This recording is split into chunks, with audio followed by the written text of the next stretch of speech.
നമസ്കാരം. സ്പോട്ട് ലൈവിലേക്ക് സ്വാഗതം. സമൂഹ മാധ്യമങ്ങളിലെ ചതിക്കുഴികളുടെ പല അനുഭവ കഥകളും നമ്മുടെ മുന്നിലുണ്ട്. അനുദിനം ഇരകളാകുന്നവരുടെ എണ്ണവും നിരവധിയാണ്. എന്നാൽ കേട്ടാൽ ഭയം തോന്നുന്ന കെണികളുടെ പുതിയ ഏടുകളിലേക്കാണ് ഞങ്ങൾ നിങ്ങളുടെ ശ്രദ്ധ ക്ഷണിക്കുന്നത്. സമൂഹ മാധ്യമങ്ങളിൽ ഷെയർ ചെയ്യുന്ന ചിത്രങ്ങൾ ടെലിഗ്രാം വഴി വിൽക്കപ്പെടുകയാണ്. എങ്ങനെയാണ് സമൂഹ മാധ്യമങ്ങളിൽ ചതിക്കുഴി ഒരുക്കുന്നത്? വിശദമായ റിപ്പോർട്ടിലേക്കാണ് ആദ്യം.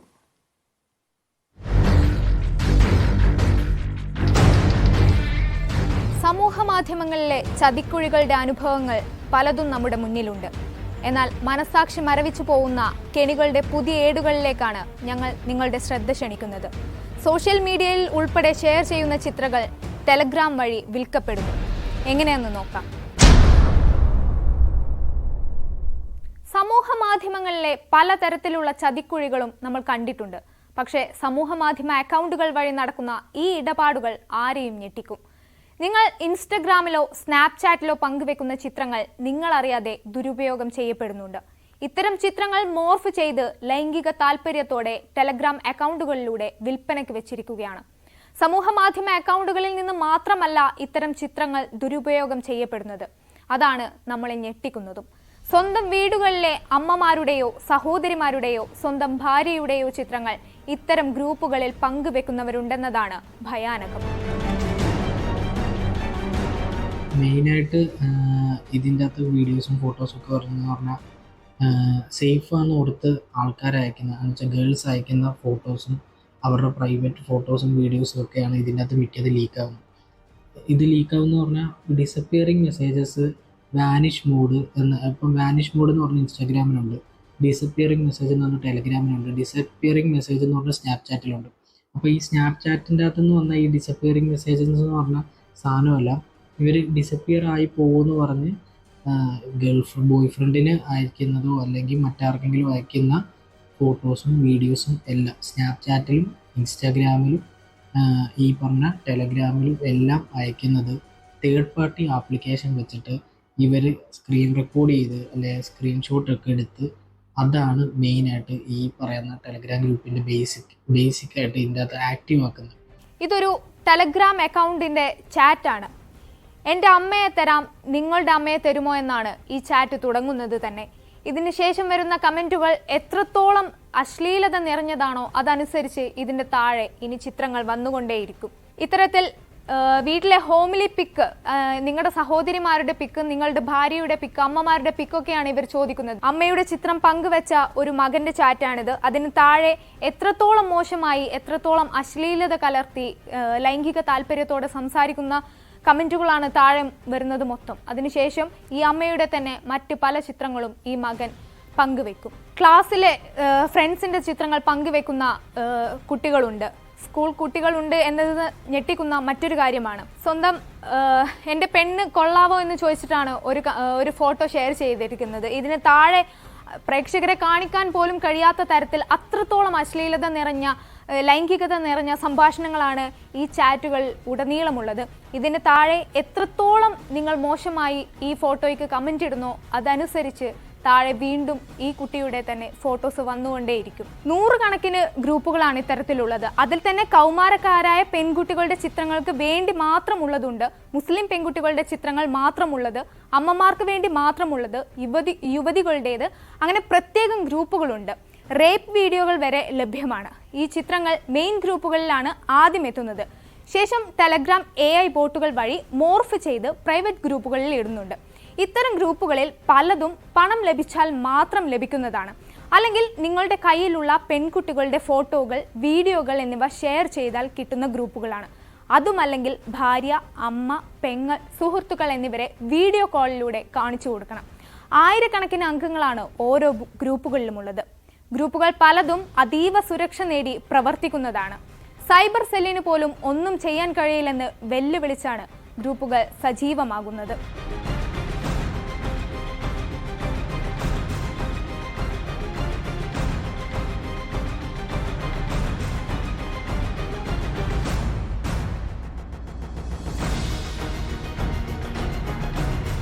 നിങ്ങളറിയാതെ പിന്തുടരുന്ന ചതിക്കുഴികൾ കരുതിയിരിക്കാം. സ്വന്തം വീടിനുള്ളിലും സൗഹൃദങ്ങൾ തെരഞ്ഞെടുക്കുന്നതിലും ഏറെ ജാഗ്രത പുലർത്തണമെന്നും ഇത് ഓർമ്മപ്പെടുത്തുന്നുണ്ട്. ആയിഷത്തുൽ ഷംന, ന്യൂസ് 18. വിശദാംശങ്ങളുമായി ഈ വാർത്ത പുറത്തു കൊണ്ടുവന്ന ആയിഷത്തുൽ ഷംന, കാസർഗോഡ് നിന്ന് KB ബൈജു, കൊച്ചിയിൽ നിന്ന് ആജ്ഞ രവീന്ദ്രൻ എന്നിവർ ചേരുന്നുണ്ട്. ആദ്യം ഷംനയിലേക്കാണ്. ഷംന, ഇതേറെ ഞെട്ടിപ്പിക്കുന്നൊരു വസ്തുത തന്നെയാണ്. കാരണം നമ്മുടെ ഓരോരുത്തരുടെയും വീട്ടിലെ സ്ത്രീകൾ, ഈ സമൂഹത്തിലെ പെൺകുട്ടികളടക്കം വലിയൊരു കെണിയിലാണ്, ചതിക്കുഴിയിലാണ്. ഏത് സമയവും ഇത്തരം അപകടങ്ങളിൽ ചെന്നുപെടാം, ചതിക്കുഴിയിൽ വീഴാം എന്നതിൻ്റെ പ്രധാനപ്പെട്ട തെളിവ് തന്നെയാണ് ന്യൂസ് 18 നിന്ന് പുറത്തുവിട്ട ഈ വാർത്ത. അതായത് കഴിഞ്ഞ ദിവസം കാലടി ശങ്കര കോളേജിൽ 12 വിദ്യാർത്ഥിനികളുടെ ഫോട്ടോകൾ അശ്ലീല ഗ്രൂപ്പുകളിൽ ഇട്ടത് അവരുടെ സുഹൃത്താണ്. ആ കോളേജിലെ മുൻ SFI നേതാവായിരുന്നു.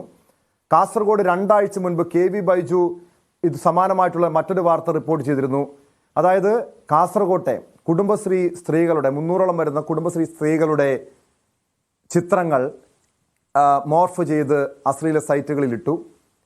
പക്ഷേ ഇത്തരം സംഭവങ്ങളൊക്കെ പുറത്തു വരുമ്പോഴും നമ്മുടെ സൈബർ സെൽ എന്ത് നടപടി സ്വീകരിക്കുന്നു എന്നൊരു ചോദ്യം ബാക്കിയാണ്.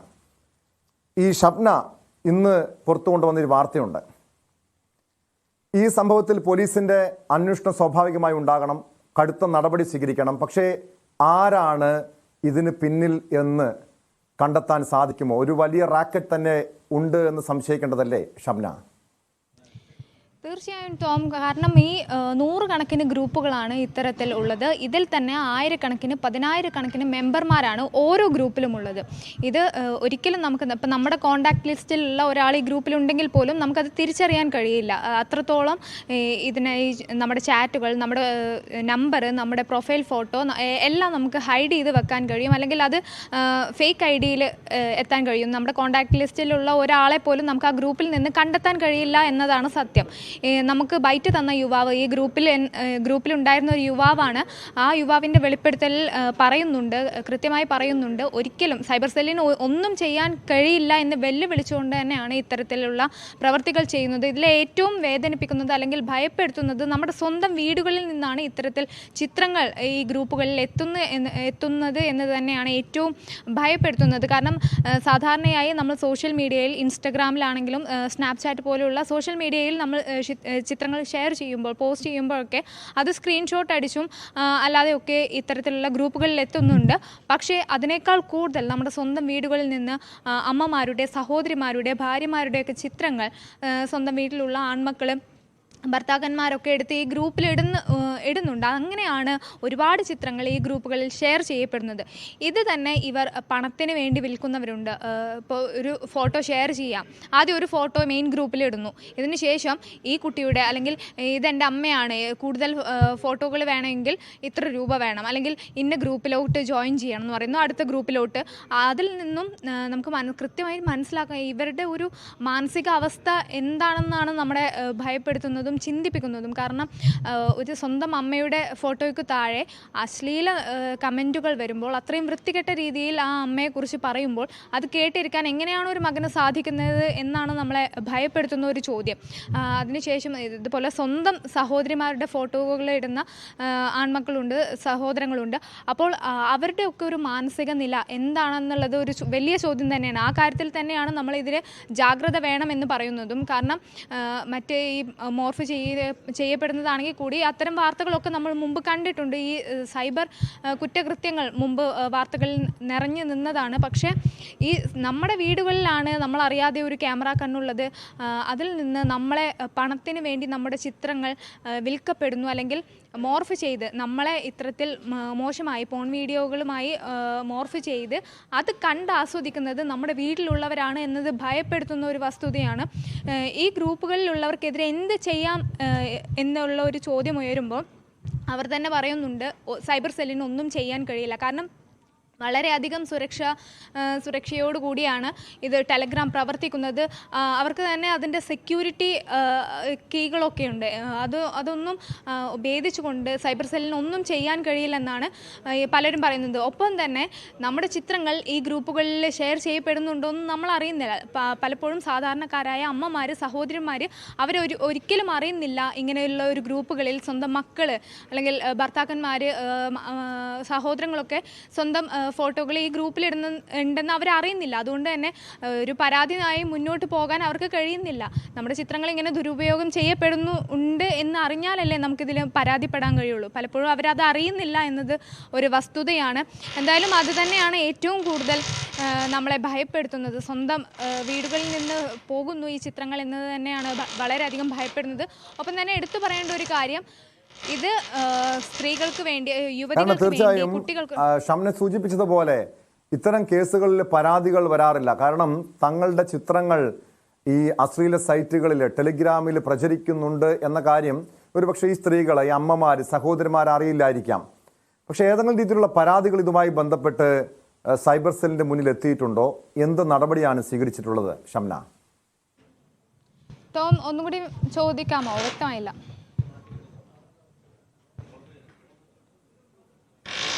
ഇത്തരം പരാതികൾ ഷംന സൂചിപ്പിച്ചതുപോലെ പലപ്പോഴും ഇരകളാകപ്പെടുന്നവർ, അതല്ലെങ്കിൽ ഇതുപോലെ ഈ അശ്ലീല ഫോട്ടോകൾ ഈ ഗ്രൂപ്പുകളിലൊക്കെ പ്രചരിപ്പിക്കപ്പെടുമ്പോൾ പല അമ്മമാരും, സഹോദരിമാരും, സ്ത്രീകളും ഇത് അറിയാറില്ല. അതുകൊണ്ട് പരാതികൾ പോകാറില്ലെന്ന് പറയുന്നു. പക്ഷേ ഇതുമായി ബന്ധപ്പെട്ട പരാതികൾ സൈബർ സെല്ലിന്റെ മുന്നിൽ ഏതെങ്കിലും കേസുകൾ, ഈ കേസുമായി ഇതുമായി ബന്ധപ്പെട്ട ഏതെങ്കിലും കേസുകൾ സൈബർ സെല്ലിന്റെ മുന്നിൽ എത്തിയിട്ടുണ്ടോ?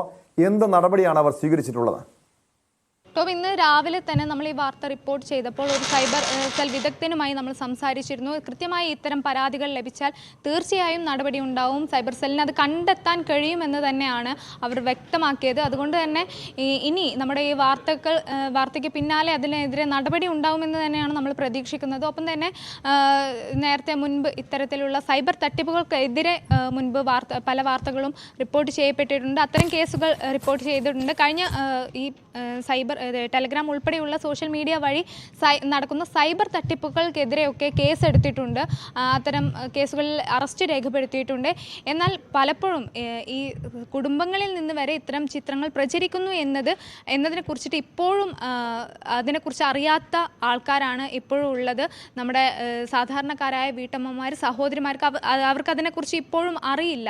ഞങ്ങളുടെ ചിത്രങ്ങൾ ഇങ്ങനെ പ്രചരിക്കുന്നുണ്ടെന്നോ അത് സ്വന്തം വീടിനുള്ളിൽ നിന്നാണ് ഇങ്ങനെ പുറത്തു പോകുന്നതെന്നോ അവരറിയുന്നില്ല. അതുകൊണ്ട് തന്നെ അത്തരം കേസുകൾ നിലവിൽ റിപ്പോർട്ട് ചെയ്യപ്പെട്ടിട്ടില്ല എന്നാണ് മനസ്സിലാക്കാൻ കഴിയുന്നത്. അതേസമയം ഇപ്പോൾ കഴിഞ്ഞ ദിവസങ്ങളിലായി കാലടിയിലെയും അതുപോലെ കാസർഗോഡ് ഒക്കെയുള്ള സംഭവങ്ങളിൽ കേസ് എടുത്തിട്ടുണ്ട്. അതിനെക്കുറിച്ചുള്ള കൂടുതൽ വിശദാംശങ്ങൾ KV ബൈജുവും ആജ്ഞയും പറയും. ടോം,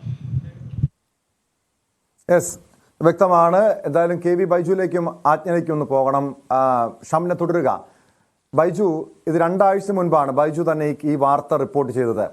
കാസർഗോഡ് 300ഓളം വരുന്ന കുടുംബശ്രീ സ്ത്രീകളുടെ ചിത്രങ്ങൾ മോർഫ് ചെയ്ത് സമൂഹ മാധ്യമങ്ങളിൽ ഈ ടെലിഗ്രാമിലടക്കം പ്രചരിപ്പിച്ചത് അവിടുത്തെ 3 യുവാക്കളാണ്. 3 പേരെയും പോലീസിന്, ഈ സൈബർ സെല്ലിന് പിടികൂടാൻ കഴിഞ്ഞിരുന്നു. എങ്ങനെയാണ് ആ സംഭവം? ഷംന സൂചിപ്പിച്ച ഇത്തരം കേസുകളിൽ ഈ ടെലിഗ്രാമിൽ പലപ്പോഴും ഇതുപോലുള്ള അശ്ലീല ഫോട്ടോകൾ പ്രചരിക്കുന്നത് സ്ത്രീകൾ അറിയാറില്ല. അതൊരു വസ്തുതയാണ്. പക്ഷേ എങ്ങനെയാണ് ഈ കാസർഗോട്ടെ സംഭവം ഒരു പരാതിയായി സൈബർ സെല്ലിന് മുന്നിൽ, പോലീസിന് മുന്നിൽ എത്തുന്നത്? പോലീസിന് അത്ര വേഗത്തിൽ ഈ പ്രതികളിലേക്ക് എത്താൻ കഴിഞ്ഞിരുന്നോ?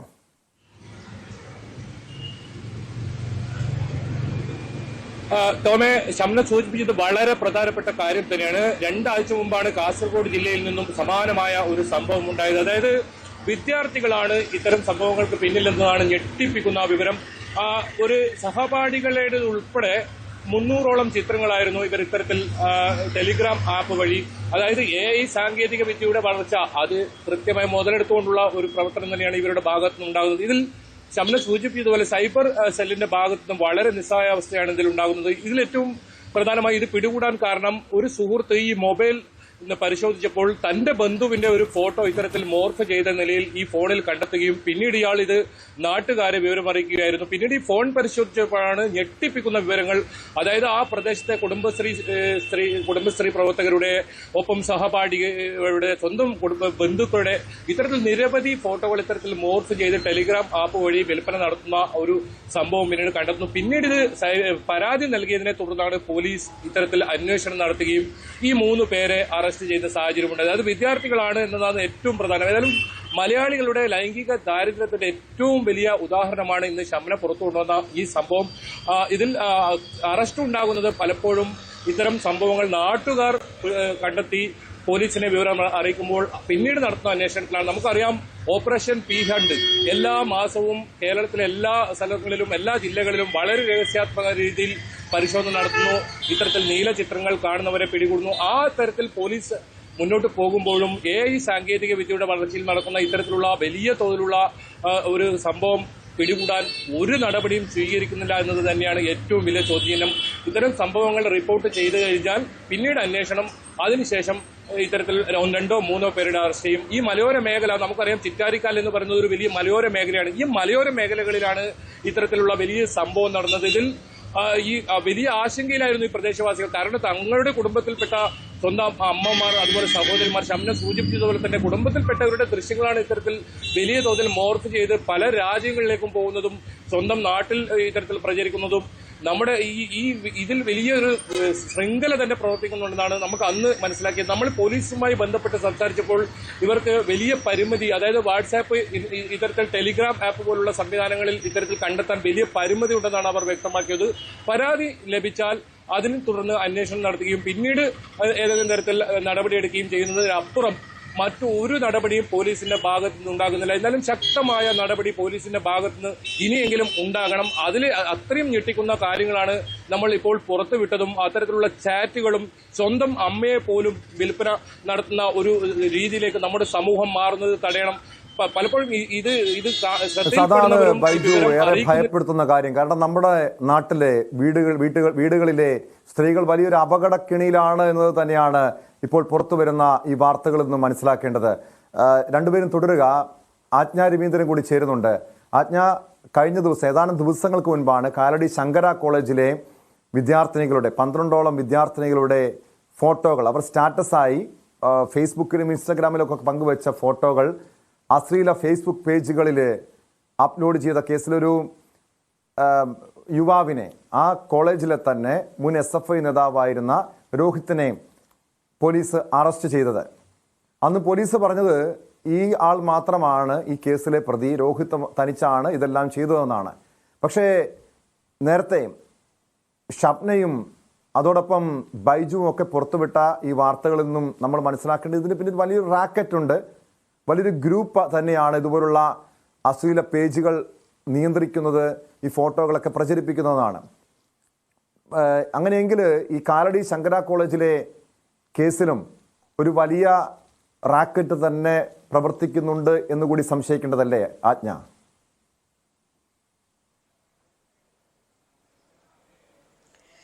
തീർച്ചയായിട്ടും ടോം, കാരണം 20 പെൺകുട്ടികളുടെ ഫോട്ടോയാണ് ഇത്തരത്തിൽ ഈ രോഹിത് എന്ന് പറയുന്ന ചെറുപ്പക്കാരൻ മിസ്യൂസ് ചെയ്തതെന്നാണ് പരാതികൾ വന്നിട്ടുള്ളത്. അതിൽ 12ഓളം പെൺകുട്ടികൾ, അതായത് ആദ്യം ഒരു പെൺകുട്ടി പരാതി കൊടുത്തു, അവരവരുടെ ഫേസ്ബുക്കിൽ സ്റ്റോറി ഇട്ട ഫോട്ടോ, അവരുടെ സുഹൃത്തുക്കൾക്കൊപ്പം സ്റ്റോറി ഇട്ട ഫോട്ടോയാണ് ഇയാൾ ഇത്തരത്തിൽ ദുരുപയോഗം ചെയ്തത് എന്ന് കാണിച്ചുകൊണ്ട് ഒരു പെൺകുട്ടി ആദ്യം പോലീസിൽ പരാതി നൽകി. അതിനുശേഷം പോലീസ് രോഹിത്തിനെ കസ്റ്റഡിയിലെടുക്കുകയും, അതായത് രോഹിത് ആണ് എന്ന് സംശയം തോന്നുന്ന ചില തെളിവുകൾ മാത്രമേ ആ സമയത്ത് ആ പെൺകുട്ടിക്ക് പ്രൊഡ്യൂസ് ചെയ്യാൻ കഴിഞ്ഞുള്ളൂ. അതിനുശേഷം പോലീസ് രോഹിത്തിന്റെ ഫോൺ പരിശോധിക്കുകയും അല്ലെങ്കിൽ ഇതുമായി ബന്ധപ്പെട്ട പരിശോധനകൾ നടത്തുകയും ചെയ്തപ്പോഴാണ് രോഹിത് ആണ് പ്രതി എന്ന് മനസ്സിലാക്കുകയും ഇതിൽ രോഹിത്തിനെ കസ്റ്റഡിയിൽ എടുക്കുകയും ചെയ്തത്. പക്ഷെ ഇത്തരം ഒരു കേസിൽ ജാമ്യം ലഭിക്കാനുള്ള സാധ്യത തുലോം കുറവാണ്. അതുകൊണ്ട് തന്നെ സ്റ്റേഷൻ ജാമ്യത്തിൽ രോഹിത്തിനെ വിട്ടത് നിയമസഭയിൽ വരെ ചർച്ചയാവുകയും ചെയ്തു. തുടർന്നാണ് ഈ ടോം സൂചിപ്പിച്ചതുപോലെ 12 പെൺകുട്ടികൾ, തുടർന്ന് പിന്നീട് 11ഓളം പെൺകുട്ടികൾ പല തവണയായിട്ട് രോഹിത്തിനെതിരെ പരാതിയുമായി രംഗത്ത് വരുന്നു.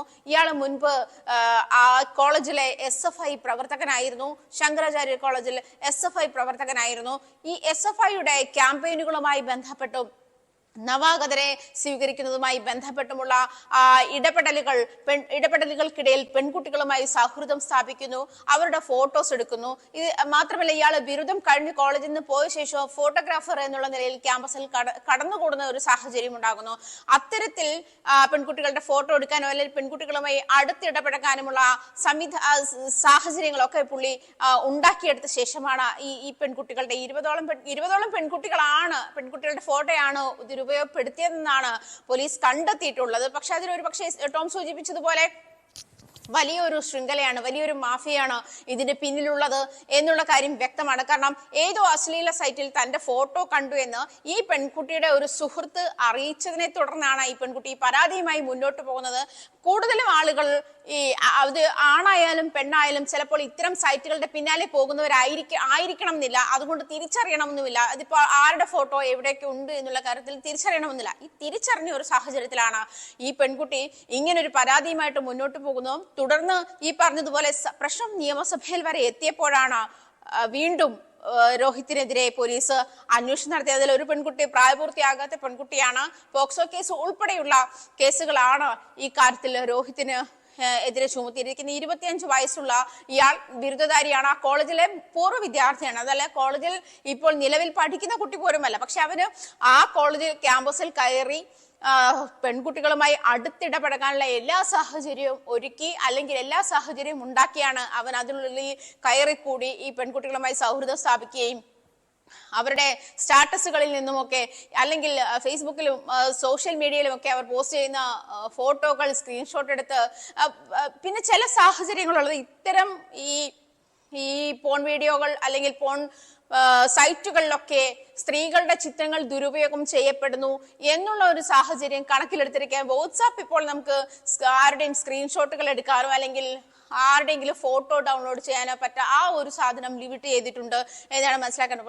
പക്ഷേ മറ്റ് സോഷ്യൽ മീഡിയ സൈറ്റുകൾ ഇപ്പോൾ ഫേസ്ബുക്ക് ആയാലും ഇൻസ്റ്റഗ്രാം ആയാലും മറ്റ് സ്നാപ്ചാറ്റ് ആയാലും മറ്റ് ഈ സോഷ്യൽ മീഡിയ ഇതിലെല്ലാം ട്വിറ്റർ ആയാൽ പോലും അങ്ങനെ ഒരു സാഹചര്യം ഇല്ല. അല്ലെങ്കിൽ ഒരു സ്ക്രീൻഷോട്ട് എടുത്താൽ തന്നെ സിസ്റ്റം ആയാലും ഫോൺ ഉപയോഗിച്ചിട്ടായാലും ഒരു സ്ക്രീൻഷോട്ട് എടുത്താൽ തന്നെ അത് ലഭ്യമാകുന്ന ഒരു സാഹചര്യമാണ് നിലവിലുള്ളത്.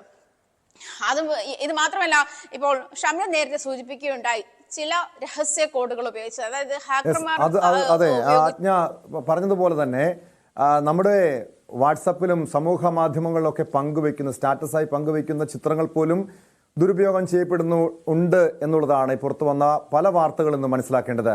ഷംനയിലേക്ക് വേണ്ടി ഷംന, ബൈജുവും ആജ്ഞയും സൂചിപ്പിച്ചത് ഈ 2 കേസുകളും പുറത്തു വരാനുള്ള കാരണം ഈ പെൺകുട്ടികളുടെ ചിത്രങ്ങൾ അല്ലെങ്കിൽ സ്ത്രീകളുടെ ചിത്രങ്ങൾ ഇതുപോലുള്ള അശ്ലീല സൈറ്റുകളിൽ പ്രത്യക്ഷപ്പെട്ടപ്പോൾ അവരുടെ ബന്ധുക്കളുടെ ശ്രദ്ധയിൽ അത് പെട്ടു.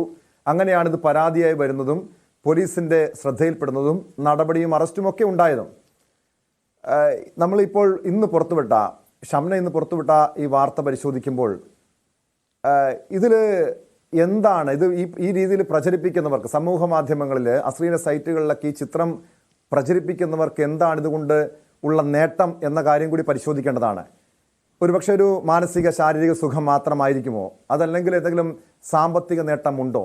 ഈ ഫോട്ടോകൾ ഇങ്ങനെ പങ്കുവെക്കുന്നവർക്ക് സാമ്പത്തികമായ എന്തെങ്കിലും വരുമാനം ഇതിൽ നിന്നും ലഭ്യമാകുന്നുണ്ടോ? തീർച്ചയായും ടോം അത് തന്നെയാണ് നേരത്തെ സൂചിപ്പിച്ചത്. ഇത്തരത്തിൽ ഒരു ഫോട്ടോ ഷെയർ ചെയ്യപ്പെടുമ്പോൾ അതിന് താഴെ അവർ തന്നെ പറയുന്നു, നിങ്ങൾക്ക് കൂടുതൽ ഫോട്ടോസ് വേണമെങ്കിൽ അല്ലെങ്കിൽ മറ്റ് ഫോട്ടോസ് വേണമെങ്കിൽ ഷെയർ ചെയ്യാൻ പറയുന്നു. അപ്പുറത്തുള്ള ആളുടെ കയ്യിലുള്ള ഫോട്ടോസ് കൂടി ഷെയർ ചെയ്യാൻ പറയുന്നു. അതല്ലെങ്കിൽ പേഴ്സണലായിട്ട് മെസ്സേജ് അയക്കാൻ വേണ്ടി ആവശ്യപ്പെടുന്നു. ഇത്തരത്തിൽ മെസ്സേജ് അയക്കുമ്പോൾ അവർ ആവശ്യപ്പെടുന്നത് പണമാണ്. നിങ്ങൾക്ക് ഏത് പെൺകുട്ടിയുടെ പണമാണ് വേണ്ടത്? പലപ്പോഴും ഗ്രൂപ്പുകളിൽ ഷെയർ ചെയ്യപ്പെടുന്നത് സഹോദരിമാരുടെയോ സ്വന്തം സഹോദരിയുടെയോ അമ്മയുടെയോ ആണ്. അപ്പോൾ നിങ്ങൾക്ക് കൂടുതൽ ഫോട്ടോകൾ, എൻ്റെ അമ്മയുടെ അല്ലെങ്കിൽ എൻ്റെ സഹോദരിയുടെ കൂടുതൽ ഫോട്ടോകൾ വേണമെങ്കിൽ നിങ്ങൾ ഇത്ര രൂപ തരണം. ഒരു ഫോട്ടോയ്ക്ക് 50 മുതൽ 500 രൂപ വരെ മേടിക്കുന്ന ആളുകളുണ്ട് എന്നത് തന്നെയാണ് സത്യം. അത്തരത്തിൽ ഇങ്ങനെ പണം വേണം. അതല്ലെങ്കിൽ നിങ്ങളുടെ കയ്യിലുള്ള നിങ്ങളുടെ കയ്യിലുള്ള മറ്റ് ചിത്രങ്ങൾ ഇത്തരത്തിൽ ഷെയർ ചെയ്യണം. അതായത് നോർമൽ ഫോട്ടോകളായിരിക്കും, ഒരിക്കലും ഒരു തരത്തിലും മോശം ചിത്രങ്ങളോ ഒന്നുമല്ല. നമ്മൾ സാധാരണയായി സോഷ്യൽ മീഡിയകളിൽ ഷെയർ ചെയ്യപ്പെടുന്ന ചിത്രങ്ങളായിരിക്കാം, അല്ലെങ്കിൽ സാധാരണ വീട്ടിൽ നമ്മൾ നിൽക്കുമ്പോൾ നമ്മളറിയാതെ എടുത്ത ചിത്രങ്ങളായിരിക്കാം. ഇത് പണത്തിന് വേണ്ടി അല്ലെങ്കിൽ നിങ്ങൾ നിങ്ങളുടെ കയ്യിലുള്ള ഫോട്ടോകൾ തരൂ, ഞങ്ങൾ ഷെയർ ചെയ്യാം എന്നാവശ്യപ്പെട്ടുകൊണ്ടാണ് ഇത് പലപ്പോഴും ഷെയർ ചെയ്യപ്പെടുന്നത്. അപ്പം സാമ്പത്തികമായി ഇവർക്ക് നേട്ടമുണ്ട്, അതിനപ്പുറം മാനസികമായി ഇത്തരം ഒരു സുഖം കണ്ടെത്തില്ല. അത് നമ്മുടെ കേരളം എങ്ങോട്ടാണ് ഈ പോകുന്നത് എന്ന ചോദ്യം ഉയർത്തുന്നുണ്ട്. എങ്കിൽ പോലും അതിലോട്ടാണ് ഇത് നയിക്കുന്നത്. എന്തായാലും ഈ ഗ്രൂപ്പുകളുടെ ഒരു പ്രവർത്തനം എന്ന് പറഞ്ഞാൽ, ആദ്യം ഇവർക്ക് ഇവർ വളരെ നോർമലൈസ് ചെയ്യുന്ന കുറച്ച് ഗ്രൂപ്പുകളുണ്ട്, ഇവരുടെ മെയിൻ ഗ്രൂപ്പുകളുണ്ട്. ആ ഗ്രൂപ്പുകളിലാണ് പലപ്പോഴും ആദ്യം ഒരു ഫോട്ടോ എത്തുന്നത്, 1-2 ഫോട്ടോകൾ എത്തുന്നത്. അതിനുശേഷമാണ് ഇത് പിന്നീടുള്ള ഗ്രൂപ്പുകളിലേക്ക് എത്തുന്നത്. അത് പലപ്പോഴും ഇവർ 10 സെക്കൻഡ് വെച്ചിട്ട് അല്ലെങ്കിൽ 5 സെക്കൻഡ് വെച്ച് ടൈമർ വെച്ചിട്ടൊക്കെയാണ് അയക്കുന്നത്. അല്ലെങ്കിൽ നേരത്തെ നമ്മുടെ ബൈറ്റിൽ യുവാവ് വെളിപ്പെടുത്തിയതുപോലെ വാനിഷ് മോഡ് അടക്കമുള്ള സംവിധാനങ്ങൾ ഉപയോഗിച്ചുകൊണ്ടാണ് അയക്കുന്നത്. അത് കുറച്ച് കഴിഞ്ഞാൽ ഡിസപ്പിയർ ആവും. പക്ഷേ ആ 10 സെക്കൻഡിനുള്ളിൽ തന്നെ തേർഡ് പാർട്ടി ആപ്ലിക്കേഷൻ ഉപയോഗിച്ച് ഈ ഫോട്ടോകൾ മറ്റ് ഗ്രൂപ്പുകളിൽ ഷെയർ ചെയ്യപ്പെടുന്നുണ്ട്. അങ്ങനെ ഷെയർ ചെയ്യപ്പെടുന്ന ചിത്രങ്ങൾ പിന്നീട് അത് മോർഫ് ചെയ്ത് ഈ ഗ്രൂപ്പുകളിൽ സാധാരണ ചിത്രങ്ങൾ അപ്പുറത്തെ ഗ്രൂപ്പുകളിൽ മോർഫ് ചെയ്ത് കിട്ടുന്നുണ്ട്. അപ്പോൾ ഇവർ വീണ്ടും ഈ മെയിൻ ഗ്രൂപ്പുകളിൽ വന്ന് ആവശ്യപ്പെടും, സാധാരണ ഈ അമ്മമാരുടെയൊക്കെ മോർഫ്ഡ് വീഡിയോസ് വേണമെങ്കിൽ, ഫോട്ടോസ് വേണമെങ്കിൽ ഇത്ര രൂപ വേണം, അല്ലെങ്കിൽ ഇത്തരം ഗ്രൂപ്പ് വേണം. ഇവർക്ക് പല തരത്തിലാണ് ഇവർ ഷെയർ ചെയ്യപ്പെടുന്നുള്ളത് എന്നാണ് ഞാൻ ശ്രദ്ധിച്ചത്.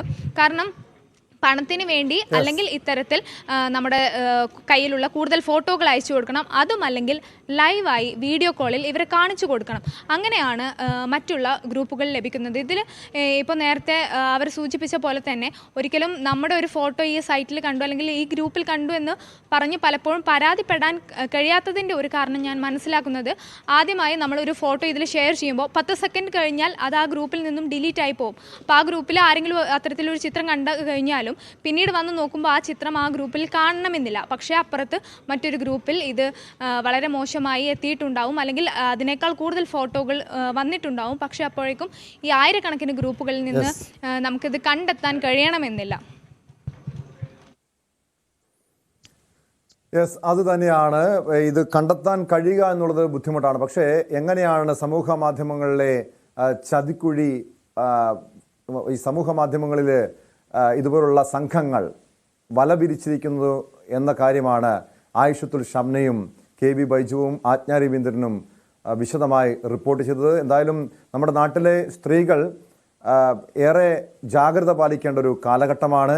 സ്വന്തം വീട്ടിൽ നിന്ന് പോലും ഇതുപോലുള്ള നിങ്ങളുടെ ചിത്രങ്ങൾ ഈ അശ്ലീല സൈറ്റുകളിൽ പ്രചരിപ്പിക്കുന്നുണ്ട്. അതോടൊപ്പം നമ്മൾ സ്റ്റാറ്റസായി പങ്കുവെക്കുന്ന ചിത്രങ്ങൾ പോലും പങ്കുവെക്കുന്നുണ്ട് എന്നുള്ളതാണ് ഏറ്റവും ഞെട്ടിപ്പിക്കുന്നൊരു വസ്തുത. ഈ വിഷയത്തിൽ സൈബർ സെല്ലും പോലീസും ശക്തമായ നടപടിയാണ് സ്വീകരിക്കേണ്ടത്. സ്പോട്ട് ലൈവിലേക്ക് തിരികെ എത്താം ഇടവേളയ്ക്ക് ശേഷം.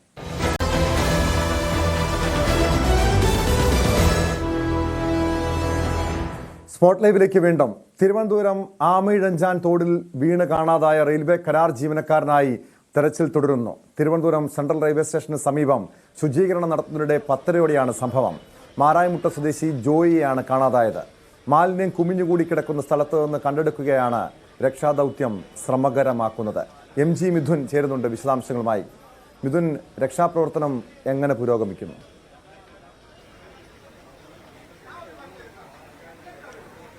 ടോം, ഏകദേശം 4 മണിക്കൂറിനോട് അടുക്കുന്നു ഈ ഒരു ജോയി എന്ന ഈ തൊഴിലാളി ഇതിനകത്ത് അകപ്പെട്ടിട്ടത്. ഇപ്പോൾ ഈ ഒരു രക്ഷാപ്രവർത്തനം പുരോഗമിക്കുന്നതിനിടയിൽ ഏറ്റവും കൂടുതൽ തടസ്സമായി നിൽക്കുന്ന ഈ മാലിന്യകൂമാരം തന്നെയാണ്. ഇത് നീക്കിയാൽ മാത്രമേ രക്ഷാപ്രവർത്തനം ഊർജിതമായി മുന്നോട്ട് കൊണ്ടുപോകാൻ സാധിക്കൂ എന്നുള്ളൊരു നിലപാടാണ് നമുക്ക് ഈ തെരച്ചിൽ നടത്തുന്ന റെസ്ക്യൂ ടീമിന്റെ ഭാഗത്തു നിന്ന് അറിയാൻ സാധിക്കുന്നത്. ഒപ്പം തന്നെ നിലവിൽ അപകടം നടന്നതിന് 30 മീറ്റർ അകത്തേക്ക്, അതായത് നമുക്കറിയാം ഈ ഒരു ഭാഗം കാണുന്ന പോലെ തന്നെ ഈ റെയിൽവേ സ്റ്റേഷൻ സെൻട്രൽ റെയിൽവേ സ്റ്റേഷനാണ്, അതിനടിയിൽ കൂടിയാണ് ഈ ഒരു ആമയിഴഞ്ചാൻ തോട് പാസ് ചെയ്യുന്നത്.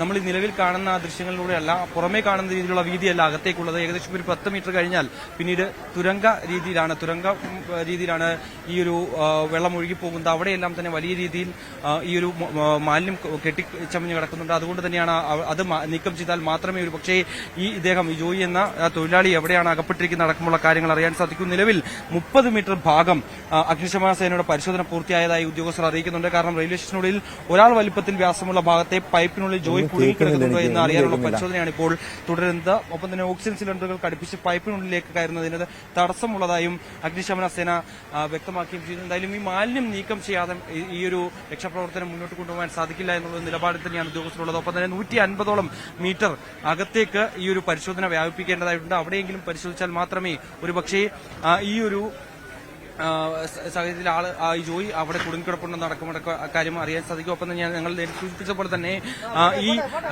റെയിൽവേ സ്റ്റേഷനകത്തുള്ള ഏകദേശം ഈ ഒരു അപകടം നടന്നിട്ടുള്ള 30 മീറ്ററിനകത്തേക്ക് ഏകദേശം ഒരു 150ഓളം മീറ്ററിനകത്തേക്ക് ഒരു മാൻഹോൾ ഉണ്ട്. ആ മാൻഹോളിൽ അവിടെ ബാരിക്കേഡുകൾ തീർത്തുകൊണ്ട് അവിടെ ഒരു തടവെച്ചുകൊണ്ട് ആ മേഖലയിൽ നിന്ന് ജോയിയെ പുറത്തെത്തിക്കാനുള്ള ഒരു ശ്രമം കൂടി ഈ ഒരു ഘട്ടത്തിൽ നടത്തുന്നുണ്ട്. എന്തായാലും 30 മീറ്ററിലെ പരിശോധനകൾ പൂർത്തീകരിച്ചിട്ടുണ്ട്. അവിടെ മാലിന്യം നീക്കം ചെയ്തിട്ടുണ്ട്. നിലവിൽ അകത്തേക്ക് പ്രവേശിച്ചുകൊണ്ട് അവിടെ കുടുങ്ങിക്കിടക്കുന്ന ഈ മാലിന്യ കൂമ്പാരം അത് പുറത്തേക്ക് എത്തിക്കാനുള്ള ശ്രമമാണ് നടത്തുന്നത്. ഇവിടെ ബാരിക്കേഡുകൾ തീർത്തുകൊണ്ട് ഈ അപകടം നടന്ന മേഖലയിൽ ബാരിക്കേഡുകൾ തീർത്തുകൊണ്ട് ഒരു സൈഡിൽ നിലവിൽ ഒഴുകി വരുന്ന മാലിന്യങ്ങൾക്ക് തടയിടുന്നതിന് വേണ്ടി ഒരു ശ്രമം നടക്കുന്നുണ്ട്. മറ്റ് മാലിന്യങ്ങൾ ഉപയോഗിച്ച് പുറത്തേക്ക് എത്തിക്കുന്ന ദൃശ്യങ്ങളാണ് ഇപ്പോൾ പ്രേക്ഷകർ കണ്ടുകൊണ്ടിരിക്കുന്നത്. അത്രയും ഏകദേശം 4 മണിക്കൂറിനോട് അടുക്കുന്നു. ജോയിയുടെ ആരോഗ്യനിലയിൽ വലിയ രീതിയിൽ പ്രശ്നങ്ങൾ ഉണ്ടാകാനുള്ള സാധ്യതയുണ്ട്. അതടക്കം ഉദ്യോഗസ്ഥരെ അലട്ടുന്നുണ്ട്. എന്തായാലും നിലവിൽ രക്ഷാപ്രവർത്തനം അതീവ ജാഗ്രതയോടെ അതീവ ഊർജ്ജത്തോടു കൂടി തന്നെ പുരോഗമിക്കുന്നു എന്നുള്ളത് തന്നെയാണ്. ഫയർഫോഴ്സിന്റെയും ഒപ്പം തന്നെ ഈ ഒരു റെസ്ക്യൂ ടീമിന്റെ സ്കൂബ ടീമിന്റെ ഒക്കെ നേതൃത്വത്തിലാണ് ഇപ്പോൾ ഈ ഒരു പരിശോധന പുരോഗമിക്കുന്നത്. രക്ഷാദൌത്യം പുരോഗമിക്കുകയും ചെയ്തിരിക്കുന്നത്. നമ്മൾ നേരത്തെ മേയറുമായി സംസാരിച്ചപ്പോൾ മേയറിനോട് പ്രധാനമായും ചോദിച്ചൊരു കാര്യമുണ്ടായിരുന്നു. അതായത് മഴക്കാലമാണ്, മഴക്കാലപൂർവ്വ ശുചീകരണ പ്രവർത്തനങ്ങൾ നടക്കുന്നതുമായി ബന്ധപ്പെട്ട് വലിയ രീതിയിൽ വലിയ വിമർശനങ്ങൾ നേരിടേണ്ടി വരികയും ചെയ്തിട്ടുണ്ടായിരുന്നു. പക്ഷേ എന്തുകൊണ്ട് ഇത്തരത്തിൽ കാലതാമസം ഉണ്ടാകുന്നു എന്നടക്കമുള്ള ചോദ്യങ്ങൾ ഈ ഒരു ഘട്ടത്തിൽ ഉയർന്നു വരുന്നുണ്ട്. കാരണം സ്വാഭാവികമായി നമുക്കറിയാം ഒരു ആറ്റുകാൽ പൊങ്കാലയുണ്ടായ ആ സമയത്ത് 10,000-കണക്കിന് ജനങ്ങൾ ഭക്തജനങ്ങൾ ഇവിടേക്ക് വരുന്നതാണ്. ആ സമയത്തൊക്കെ തന്നെ ഒരു ദിവസം കൊണ്ട് തന്നെ ഇവിടുത്തെ മാലിന്യങ്ങൾ നീക്കം ചെയ്യുന്നത് നമ്മൾ കണ്ടിട്ടുണ്ട്. ഒരു യുദ്ധകാല അടിസ്ഥാനത്തിൽ ഈ ഒരു മാലിന്യ യജ്ഞം നടത്തി മാലിന്യം നീക്കം ചെയ്യുന്നതിനുള്ള നടപടികൾ കോർപ്പറേഷന്റെ ഭാഗത്തുനിന്ന് ഉണ്ടാകുന്നുണ്ട്. പക്ഷേ എന്തുകൊണ്ട് അതേ രീതിയിൽ തന്നെ അതേ സമാനമായ രീതിയിൽ തന്നെ ഇത്തരത്തിൽ മാലിന്യങ്ങൾ നീക്കം ചെയ്യുന്നതിനുള്ള ഒരു മാരത്തോൺ യജ്ഞം നടത്താൻ കോർപ്പറേഷന്റെ ഭാഗത്തുനിന്ന് തയ്യാറാവുന്നില്ല? കോർപ്പറേഷൻ എന്തുകൊണ്ട് ഇത്തരത്തിലുള്ള ഒരു ഇടപെടൽ നടത്തുന്നില്ല അടക്കമുള്ള ചോദ്യങ്ങൾ ഈ ഒരു ഘട്ടത്തിൽ ഉയരുന്നുണ്ട്. അതടക്കമുള്ള കാര്യങ്ങൾ മേയറുമായി നമ്മൾ ചോദിക്കുകയും ചെയ്യുന്നു. എന്തായാലും നിലവിൽ രക്ഷാപ്രവർത്തനം പുരോഗമിക്കുകയാണ്. അദ്ദേഹത്തെ ജീവനോട് തന്നെ പുറത്തേക്ക് എത്തിക്കുന്നതിന് വേണ്ടിയുള്ള ശ്രമങ്ങളാണ് ഇപ്പോൾ ഉദ്യോഗസ്ഥരുടെ ഭാഗത്തുനിന്നും ഉണ്ടായിരിക്കുന്നത്. നമുക്കറിയാം, ഞാൻ നേരത്തെ സൂചിപ്പിച്ച പോലെ തന്നെ തുരങ്കപാതയാണ് അകത്തേക്ക്. അതുകൊണ്ട് തന്നെ ഒരാൾക്ക് മാത്രം അകത്തേക്ക് പോകാൻ പറ്റുന്ന തരത്തിലാണ് ഈ അകത്തേക്കുള്ള ഈ ഒരു അമേരിക്കൻ തോറിന്റെ ഒഴുക്ക് ഉള്ളത്. അതുകൊണ്ട് തന്നെ ആ തുരങ്കപാതയ്ക്ക് അകത്തേക്ക് ഇദ്ദേഹം പെട്ടിട്ടുണ്ടോ എന്നുള്ളതടക്കമാണ് പരിശോധിക്കുന്നത്. കാരണം അവിടം വരെയും ഇപ്പോഴും ഈ ഒരു മാലിന്യം കൂടിക്കിടക്കുകയാണ്, കുമിഞ്ഞുകൂടിക്കിടക്കുകയാണ്. അതും ഒപ്പം തന്നെ ചെളി കുമിഞ്ഞുകൂടി കിടക്കുന്ന ഒരു സ്ഥിതിവിശേഷമുണ്ട്. അതുകൊണ്ട് തന്നെ ഇത് രണ്ടും നീക്കം ചെയ്താൽ മാത്രമേ ഒരാൾക്ക് ഈ ഓക്സിജൻ അടക്കം ഇട്ടുകൊണ്ട് അകത്തേക്ക് ഈ സ്കൂബ ടീമിന് പ്രവേശിക്കാൻ സാധിക്കുകയും ചെയ്യൂ. അങ്ങനെയെങ്കിൽ മാത്രമേ ആ അകത്തേക്ക് എത്ര ദൂരം പോയിട്ടുണ്ട്. നിലവിൽ ഉദ്യോഗസ്ഥർ പറയുന്നതനുസരിച്ച് ഏകദേശം 150 മീറ്ററോളം പരിശോധന നടത്തേണ്ടി വരുമെന്നുള്ള ഒരു നിഗമനമാണ്, അല്ലെങ്കിൽ അത്തരത്തിലുള്ള ഒരു നിഗമനത്തിലേക്കാണ് ഉദ്യോഗസ്ഥർ എത്തുകയും ചെയ്തിരിക്കുന്നത്. ഞാൻ നേരത്തെ സൂചിപ്പിച്ചപ്പോൾ തന്നെ ഈ സെൻട്രൽ റെയിൽവേ സ്റ്റേഷന്റെ ട്രാക്കിന് നടുവിലുള്ള ഒരു മാൻഹോൾ ഉണ്ട്. ആ മാൻഹോൾ വരെ ഏകദേശം 100 മീറ്ററോളം ദൂരമുണ്ട്. ഈ അപകട സ്ഥലം നടന്നതിന് തൊട്ട് ആ മാൻഹോൾ വരെ ആ 100 മീറ്റർ ഇപ്പോൾ അടച്ചുകൊണ്ട് അവിടെ ഒരു ബ്ലോക്ക് ചെയ്തുകൊണ്ട് ഉള്ള ഒരു രക്ഷാപ്രവർത്തനമാണ് നടത്തുന്നത്. അവിടെ നിന്ന് ആ 100 മീറ്ററോളം ദൂരം അകത്തേക്ക് ആളെ പ്രവേശിപ്പിച്ചുകൊണ്ട് അതിനുവേണ്ടിയുള്ള ഇപ്പോൾ ജില്ലാ കളക്ടർ അടക്കമുള്ളവർ ഈ മേഖലയിലേക്ക് എത്തുന്നുണ്ട് എന്നുള്ളത് തന്നെയാണ് നമുക്ക് കാണാൻ സാധിക്കുന്നത്. നമുക്ക് അദ്ദേഹത്തോടു കൂടി തന്നെ ഈ ഒരു കാര്യങ്ങളിലേക്ക് എത്താൻ സാധിക്കുമെന്ന് ടോം പ്രതീക്ഷിക്കുന്നു. എന്തായാലും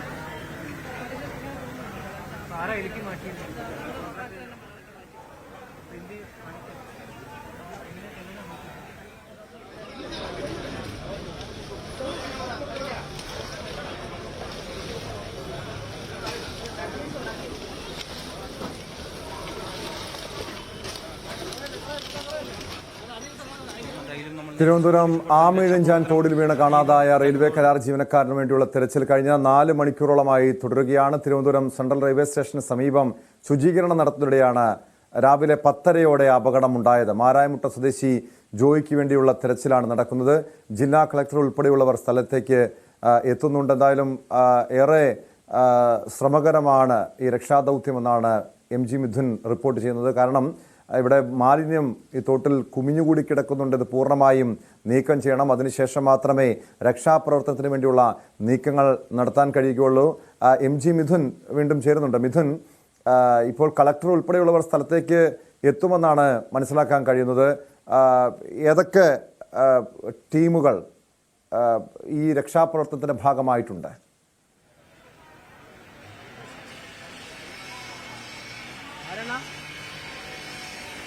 ടോം, ഇപ്പോൾ ജില്ലാ കളക്ടർ ജെറോം ഇപ്പോൾ അല്പസമയത്തിനകം തന്നെ ഈ സ്ഥലം സന്ദർശിക്കുമ്പോൾ തന്നെ ഉദ്യോഗസ്ഥരുമായി ഇപ്പോൾ അദ്ദേഹം കൂടിയാലോചനകൾ നടത്തുകയാണ്. അദ്ദേഹം ഇതിലെ കാര്യങ്ങൾ, അതായത് രക്ഷാപ്രവർത്തനം ഏത് തരത്തിലാണ് അടക്കമുള്ള കാര്യങ്ങൾ പരിശോധിക്കുകയും ചെയ്യുന്നുണ്ട്. അല്പസമയത്തിനകം തന്നെ അദ്ദേഹത്തിന്റെ പ്രതികരണത്തിലേക്ക് നമുക്ക് എത്താൻ സാധിക്കുമെന്ന് പ്രതീക്ഷിക്കുന്നു. എന്തായാലും നിലവിൽ യുദ്ധകാല അടിസ്ഥാനത്തിലുള്ള ഒരു രക്ഷാപ്രവർത്തനമാണ് ഇവിടെ നടക്കുന്നത്. ഫയർഫോഴ്സിന്റെ ഒരു വലിയ ടീം, വലിയൊരു സംഘം തന്നെയുണ്ട്. സ്കൂബ ടീമിന്റെ സംഘമുണ്ട്, ഒപ്പം തന്നെ പോലീസ് സേനയുടെ വിഭാഗമുണ്ട്, ഒപ്പം തന്നെ റെയിൽവേ പോലീസിന്റെ സഹായം കൂടി ഇതിന് ലഭിക്കുന്നു എന്നുള്ളത് തന്നെയാണ്. അത്തരത്തിൽ സംയുക്തമായി എല്ലാവരും ഒത്തൊരുമയോട് കൂടി നിന്ന് ഈ കോർപ്പറേഷന്റെ ജീവനക്കാരുണ്ട്. കാരണം ഈ മാലിന്യങ്ങൾ നീക്കം ചെയ്യുന്നതിന് വേണ്ടി, കാരണം ഇപ്പോൾ നിലവിൽ ഈ ഒരു ഇവിടെ ഉള്ള ഈ ബാരിക്കേഡുകൾ പൊളിച്ച് ഈ തോടിന് രണ്ട് സൈഡിലും, അതായത് മറ്റുള്ളവരും തന്നെ അകത്തേക്ക് ഒരു കാരണവശാലും അകത്തേക്ക് പ്രവേശിക്കാതിരിക്കുന്നതിന് വേണ്ടിയുള്ള ഒരു സുരക്ഷാ സംവിധാനം എന്ന രീതിയിൽ ബാരിക്കേഡുകളൊക്കെ തന്നെ നേരത്തെ തന്നെ ഉണ്ടായിരുന്നു. അതിപ്പോൾ ഇളക്കി മാറ്റിക്കൊണ്ട് അതിലൂടെ ഇപ്പോൾ ഈ പുറത്തേക്ക് എത്തിക്കുന്ന, അതായത് ഈ തുരങ്കത്തിനകത്തു നിന്നുള്ള പുറത്തേക്ക് എത്തിക്കുന്ന മാലിന്യങ്ങൾ വെളിയിലേക്ക് മാറ്റുന്നതിന് വേണ്ടിയുള്ള ശ്രമങ്ങളാണ് ഇപ്പോൾ നടത്തുന്നത്. കാരണം അതിനുവേണ്ടിയുള്ള എല്ലാ തൊഴിലാളി വിഭാഗം, കോർപ്പറേഷന്റെ ജീവനക്കാരടക്കമുള്ളവരുടെ ഒത്തൊരുമയോടുകൂടി ഈ ഒരു ജോലിയെ രക്ഷിക്കുന്നതിന് വേണ്ടിയുള്ള ശ്രമം നടത്തുന്നു എന്നുള്ളത് തന്നെയാണ്. എന്തായാലും നിലവിൽ നമ്മൾ ദൃശ്യങ്ങൾ കാണുന്ന പോലെ തന്നെ നിരവധി മാലിന്യങ്ങളുണ്ട്. മാലിന്യം ഇങ്ങനെ കുമിഞ്ഞുകൂടി കിടക്കുകയാണ്. അതെല്ലാം തന്നെ പുറത്തെത്തിച്ചാൽ മാത്രമേ ഈ സ്കൂബ ടീമിന് അകത്തേക്ക് പ്രവേശിക്കാൻ സാധിക്കൂ. അത്തരത്തോളം ദുഷ്കരമാണ് ഈ ഒരു രക്ഷാപ്രവർത്തനം. കാരണം അകത്തേക്ക് ആളിന് പ്രവേശിച്ചാൽ ഒരാൾക്ക് മാത്രം പ്രവേശിക്കാവുന്ന തരത്തിലുള്ള തുരങ്കപാതയാണ്. അകത്തേക്ക് പ്രവേശിക്കണമെങ്കിൽ അവിടെയുള്ള എല്ലാ മാലിന്യങ്ങളും നീക്കാം. നിലവിൽ ഇതുവരെ 30 മീറ്റർ ദൂരത്തോളം ഈ ഒരു സംഘത്തിനെത്തി അവിടുത്തെ മാലിന്യങ്ങൾ നീക്കം ചെയ്യാൻ സാധിച്ചിട്ടില്ല എന്നാണ് മനസ്സിലാക്കാൻ സാധിക്കുന്നത്. ഉദ്യോഗസ്ഥർ അതാണ് വ്യക്തമാക്കിയും ചെയ്തിരിക്കുന്നത്. എന്തായാലും നിലവിൽ വലകൾ ഉപയോഗിച്ച് ഈ മാലിന്യങ്ങൾ കെട്ടിവലിച്ച് പുറത്തേക്ക് എത്തിക്കുക എന്നുള്ള ഒരു നടപടിയാണ് ഇപ്പോൾ പുരോഗമിക്കുന്നത്. എന്തായാലും വലിയ വലിയ രക്ഷാപ്രവർത്തനം. 4 മണിക്കൂറോളമായി ജോയി എന്ന തൊഴിലാളി ഇപ്പോൾ അകത്ത് കുടുങ്ങിയിട്ട് അദ്ദേഹത്തിന്റെ ആരോഗ്യ പ്രശ്നങ്ങൾ ഉണ്ടാകാനുള്ള സാധ്യതയുണ്ട്. കാരണം 4 മണിക്കൂറോളമായി ഓക്സിജൻ അടക്കമുള്ള ലഭ്യത എങ്ങനെയാണ് എന്നുള്ളത് നമുക്ക് അറിയേണ്ടതായിട്ടുണ്ട്. എന്തായാലും അതടക്കം ഉള്ള വൈദ്യ പരിശോധനയ്ക്കടക്കമുള്ള ടീമുകൾ ഇവിടെ സജ്ജമായി കഴിഞ്ഞിട്ടുണ്ട്. കാരണം ഒരുപക്ഷെ ഉടൻ തന്നെ പുറത്തേക്ക് എത്തിക്കാൻ സാധിച്ചാൽ അപ്പോൾ തന്നെ പ്രാഥമിക ചികിത്സ നൽകുന്നതിന് വേണ്ടിയുള്ള ശ്രമം ഇപ്പോൾ ഈ ഒരു ടീമിന്റെ ഭാഗത്തുനിന്നുണ്ടാകുന്നു എന്നുള്ളത് തന്നെയാണ്. എന്തായാലും ജോയിയെ ജീവനോടെ തന്നെ പുറത്തേക്ക് എത്തിക്കുന്നതിന് വേണ്ടിയുള്ള അത്തരത്തിൽ പ്രാർത്ഥനയോടുകൂടി തന്നെയാണ് എല്ലാവരും ഉള്ളത്. കോർപ്പറേഷൻ ജീവനക്കാരുള്ളത്. കാരണം തങ്ങളോടൊപ്പം രാവിലെ പണിക്ക് വന്നതാണ്. രാവിലെ എത്തി ഇവിടുത്തെ മാലിന്യങ്ങൾ നീക്കം ചെയ്യുന്നതാണ്. അതിനുശേഷമാണ് ഇപ്പോൾ പെട്ടെന്ന് തന്നെ ഈ ഒരു ഒഴുക്കുണ്ടാവുകയും, കാരണം ടോം രാവിലെ മുതൽ തന്നെ വലിയ രീതിയിലൂടെ മഴയായിരുന്നു. തിരുവനന്തപുരം ജില്ലയിൽ വലിയ രീതിയിൽ വ്യാപക മഴയുണ്ടായിരുന്നു. അതാണ് ഈ ഒരു ഒഴുക്കിന്റെ വ്യാപ്തി കൂടാനുള്ള ഒരു സാഹചര്യം. അത്തരത്തിൽ ഒഴുക്ക് കൂടിയതിനെ തുടർന്നാണ് ആ ഒഴുക്കിൽപ്പെട്ടാണ് ജോയി അകത്തേക്ക് പോകുന്നത്. ആ ഒഴുക്കിൽപ്പെട്ട് പോയതിനു ശേഷം പിന്നാലെ വീണ്ടും നിരവധി ഈ ഒരു ചവറുകൾ ഇതിലേക്ക് വരുന്ന ഒരു സാഹചര്യമുണ്ട്. എന്തായാലും നമ്മോടൊപ്പം ഇവിടുത്തെ കൗൺസിൽ കൂടി നമ്മോടൊപ്പം ചേരുന്നുണ്ട്. ഇപ്പോൾ നിലവിലെ ഒരു സാഹചര്യം എങ്ങനെയാണ്? ഇപ്പോൾ ഇവർ പറയുന്നത് എങ്ങനെയാണ്? ഇത് പൂർണ്ണമായിട്ടും ഒരു പ്രതിസന്ധി വരുന്ന കാലത്തിൽ, അല്ലെങ്കിൽ ഒരു ജീവൻ അപകടപ്പെടുന്ന സാഹചര്യത്തിൽ മാത്രമാണ് ഭരണാധികാരികൾ കണ്ണു തുറന്ന് ഇവിടെ വന്ന് എന്തെങ്കിലും സംസാരിക്കുന്നത്. ഈ വിഷയത്തെ സംബന്ധിച്ച് ഞങ്ങൾ കുറെ കാലങ്ങൾ കൊണ്ട് പറയും. ആമഴിഞ്ചാൻ തോടും അതുപോലെ തന്നെ പാർവതി പുത്തനാറിലും ഇത്രയും അധികം മാലിന്യം കെട്ടിക്കിടക്കുന്നു, അത് നീക്കം ചെയ്യാനുള്ള നടപടി നഗരസഭ സ്വീകരിക്കണം എന്ന് വിവിധ ഘട്ടങ്ങളായിട്ട് ആവശ്യപ്പെട്ടു. ഈ ഒരു കുറച്ച് ഭാഗം മാത്രമേ റെയിൽവേയുടെ അധീനതയിൽ വരുന്നുള്ളൂ. ബാക്കിയുള്ള ഭാഗത്തുനിന്ന് വരുന്ന എല്ലാ മാലിന്യവും ഇവിടെ വന്ന് ഒഴുകിച്ചേരുകയാണ്. അപ്പൊ ഇവിടെ ഈ നെറ്റടിച്ചിരിക്കുന്ന സാഹചര്യത്തിൽ ഇവിടുത്തെ യാത്രക്കാരോ ജീവനക്കാരോ ഉദ്യോഗസ്ഥരോ ആരും തന്നെ ഇതിനകത്ത് വലിച്ചെറിയുന്നതല്ല. അപ്പോൾ വിവിധ സ്വാർഡുകളിന്റെ മധ്യഭാഗത്തു കൂടി അത് കടന്നു വരുന്നതിനെ തടയിടേണ്ട ഉത്തരവാദിത്വം നഗരസഭാ ഭരണകൂടത്തിനാണ്. ആ ഭരണകൂട ഉത്തരവാദിത്വം നിറവേറ്റാതിന്റെ ഭാഗമാണ് ഇന്നിവിടെ ഈ ഒരു ദുരന്തമുണ്ടായി. ഒരു ജീവൻ അപകടത്തിൽ നിൽക്കുന്ന സാഹചര്യത്തിൽ ഞങ്ങൾക്കിത് പറഞ്ഞുകൂടാ എന്നറിയാം. പക്ഷേ എങ്കിലും പറയാതിരിക്കാൻ നിർവാഹമില്ല. ഈ ഭരണകൂടം അധികാരം ഏറ്റ ശേഷമുള്ള നിരവധിയായിട്ടുള്ള ഇപ്പം ഇത് പല സ്ഥലത്തും ഇപ്പം റെയിൽവേയുടെ അധീനതയിൽ ഇവിടെ വന്നു. ഈ പാർവതി പുത്തനാറിന്റെ മറ്റു വാർഡുകളിൽ കൂടി ഒഴുകി വരുന്ന പ്രദേശത്ത് ഇതുപോലൊരാൾ തെന്നി വീണാൽ പോലും ഇതുപോലെ ജീവൻ അപകടം സംഭവിക്കാവുന്ന അത്രയും കൂമ്പാരമായിട്ടുള്ള മാലിന്യം കിടപ്പുണ്ട്. അവിടെ ഇറങ്ങി ക്ലീൻ ചെയ്ത് അതിന് ബഡ്ജറ്റിൽ വകയിരുത്തുന്ന വലിയ തുക മാറ്റിവെക്കുന്നുണ്ട്. ആ മാറ്റിവെക്കുന്ന തുക വിനിയോഗിച്ച് ഇല്ലെങ്കിൽ ഇതിനെ ക്ലീൻ ചെയ്യാനുള്ള ഉത്തരവാദിത്വത്തിൽ നിന്ന് നിലവിൽ ഇപ്പോൾ എത്ര ശതമാനത്തോളം അകത്തേക്ക് ഇവർക്ക് പ്രവേശിക്കാൻ സാധിച്ചിട്ടുണ്ട്? ഈ ഒരു രക്ഷാദൌത്യത്തിന്റെ ഭാഗമായി മാലിന്യം അകത്തേക്ക് ഇപ്പോൾ ഈ തുരങ്കത്തിനകത്തേക്ക് കയറണമല്ലോ, അവിടെ എത്രത്തോളം എത്താൻ സാധിച്ചിട്ടുണ്ടെന്ന് ഇത് ഈ തുരങ്കത്തിന്റെ എല്ലാ ഭാഗത്തേക്കും എത്തിപ്പെടാനായിട്ട് ഇവിടുത്തെ ഉദ്യോഗസ്ഥർ നല്ല രീതിയിൽ പരിശ്രമിക്കുന്നു. ഫയർഫോഴ്സ് ആയാലും മറ്റ് ജീവനക്കാരായാലും റെയിൽവേയുടെ എല്ലാവരുടെയും സഹായത്തോടുകൂടി കൂട്ടായിട്ടുള്ള നല്ല പരിശ്രമം നടത്തുന്നുണ്ട്. പക്ഷേ എങ്കിൽ പോലും ഈ തുരങ്കത്തിനകത്തേക്ക് ഒരു പരിധിക്കപ്പുറത്തേക്ക് കടന്നു കയറാൻ സാധിക്കില്ല. ഈ ഒരാളിന് അത്രത്തോളം ഹൈറ്റുള്ള ഒരു സ്ഥലമാണ്. ആ സ്ഥലത്ത് ചെന്നെത്തിപ്പെട്ടാൽ മാത്രമേ നമ്മൾ ഉദ്ദേശിക്കുന്ന തരത്തിലേക്കുള്ള ഒരു ഈ ആളെ കണ്ടെത്താനോ അതിനുള്ള കാര്യങ്ങളോ നടക്കും. തീർച്ചയായും അത് തന്നെയാണ് കൗൺസിൽ പറയുന്നത് പോലെ തന്നെ യുദ്ധകാലാടിസ്ഥാനത്തിലുള്ള പ്രവർത്തനങ്ങൾ ഏകോപിപ്പിക്കുന്നുണ്ട്. എല്ലാ വിഭാഗങ്ങളെയും, അതായത് ആവശ്യമായ എല്ലാ സേവനങ്ങളും ലഭ്യമാക്കുകയും ചെയ്യും. അതിന് അത്രത്തോളം സജ്ജമാണ് ടീമുകളെല്ലാം. നിലവിൽ ഈ മാലിന്യങ്ങളെല്ലാം തന്നെ പുറത്തേക്ക് എത്തിക്കുക, അതാണ് ഏറ്റവും ശ്രമകരമായിട്ടുള്ള ഒരു ജോലി. അതിലൂടെ മാത്രമേ അകത്തേക്ക് ഒരാൾക്ക് പ്രവേശിക്കാൻ പറ്റുന്ന തരത്തിലുള്ള തുരങ്കപാതയാണ് ഞങ്ങൾ നേരത്തെ പറഞ്ഞതുപോലെ തന്നെ. അതുകൊണ്ട് തന്നെ ഈ ഒരു സ്കൂബ റെസ്ക്യൂ ടീമിനകത്തേക്ക് പ്രവേശിക്കണമെങ്കിൽ ജോയിയുടെ അടുക്കയിലേക്ക് എത്തണമെങ്കിൽ, കാരണം നിലവിൽ എവിടെയാണ് ജോയി ഉള്ളത് എന്നുള്ള അടക്കമുള്ള കാര്യങ്ങൾ ഇതുവരെയും അറിയാൻ സാധിച്ചില്ല. കാരണം ഈ തുരങ്കപാതയ്ക്ക് അകത്തേക്ക് പോയതിനു ശേഷം പിന്നീട് ആരും ജോയിയെ കണ്ടിട്ടില്ല. അതുകൊണ്ട് തന്നെ ഈ തുരങ്കത്തിനകത്തേക്ക് എവിടെയാണ് ഇദ്ദേഹം കുടുങ്ങിക്കിടക്കുന്നതെന്ന് അടക്കമുള്ള കാര്യങ്ങൾ കണ്ടെത്തേണ്ടതായിട്ടുണ്ട്. എന്തായാലും ഈ സംഭവം നടക്കുമ്പോൾ അവിടെ ദൃക്സാക്ഷികൾ ആരെങ്കിലും ഉണ്ടായിരുന്നോ? സഹപ്രവർത്തകർ, കൂടെ ജോലി ചെയ്തിരുന്ന ആരെങ്കിലും ഈ ജോയിക്കൊപ്പം ഉണ്ടായിരുന്നോ? എങ്ങനെയാണ് ഈ അപകടം സംഭവിച്ചത്? എങ്ങോട്ടെ ഒഴുകിപ്പോയിട്ടുണ്ടോ? തുടങ്ങിയ കാര്യങ്ങൾ മനസ്സിലാക്കാൻ കഴിയുന്നുണ്ടോ? അവിടെ ദൃക്സാക്ഷികളിൽ നിന്ന് എന്താണ് മനസ്സിലാക്കാൻ കഴിയുന്നത് മിഥുൻ?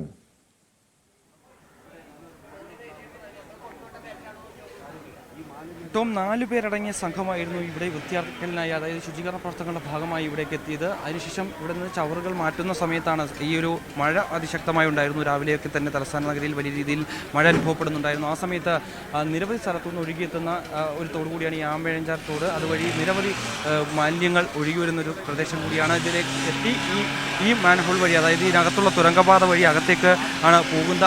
ആ ഭാഗത്തേക്കുള്ള, അതായത് സ്വാഭാവികമായും മുൻകാലങ്ങളിലും ഇതുപോലെ മഴയൊക്കെ പെയ്യുമ്പോൾ, അതിശക്തമായ മഴ പെയ്യുമ്പോൾ മാലിന്യം വന്ന് ആ ഭാഗം ബ്ലോക്കായി പോകുന്ന ഒരു സ്ഥിതിവിശേഷമുണ്ട്. അതുകൊണ്ട് തന്നെ അവിടെ ഇത്തരത്തിൽ കോർപ്പറേഷൻ്റെ ജീവനക്കാരെത്തി അത് നീക്കം ചെയ്തുകൊണ്ട് ഒഴുക്ക് സുഗമമാക്കുന്നതിന് വേണ്ടി അത് നീക്കം ചെയ്യുന്നുള്ള പ്രവൃത്തികൾ കാലാകാലങ്ങളായി നടത്തുന്നതാണ്. അതിനുവേണ്ടിയുള്ള ശ്രമത്തിൻ്റെ ഭാഗമായാണ് ഈ 4 പേരടങ്ങിയ തൊഴിലാളി സംഘം എത്തിയത്. അവർ ആ ഒരു മാലിന്യം നീക്കം ചെയ്യുന്നുള്ള നടപടികൾ നടത്തിക്കൊണ്ടിരിക്കുന്ന സമയത്താണ് ഈ ജോയി അതിനകത്തേക്ക് അകപ്പെട്ടു പോകുന്ന, ആ ഒഴുക്കിൽപ്പെട്ട് അകത്തേക്ക് പോവുകയും ചെയ്യുന്നത്. അതിനുശേഷം ജോയിയെ പിന്നീട് ആരും കണ്ടിട്ടില്ല എന്നുള്ളതാണ്. പിന്നീട് മാലിന്യം കൂടുതൽ വന്ന് കുമിഞ്ഞുകൂടുന്ന ഒരു സ്ഥിതിവിശേഷത്തിലെ കാര്യങ്ങൾ പോയി തുടർന്നാണ് ഉടൻ തന്നെ അഗ്നിരക്ഷാസേനയുടെയൊക്കെ വിഭാഗങ്ങൾ എത്തിയെങ്കിൽ പോലും തന്നെ മാലിന്യം ഇങ്ങനെ ഒഴുകിപ്പോവുകയാണ്. ആ സമയത്ത് മഴ പെയ്യുന്നുണ്ടായിരുന്നു.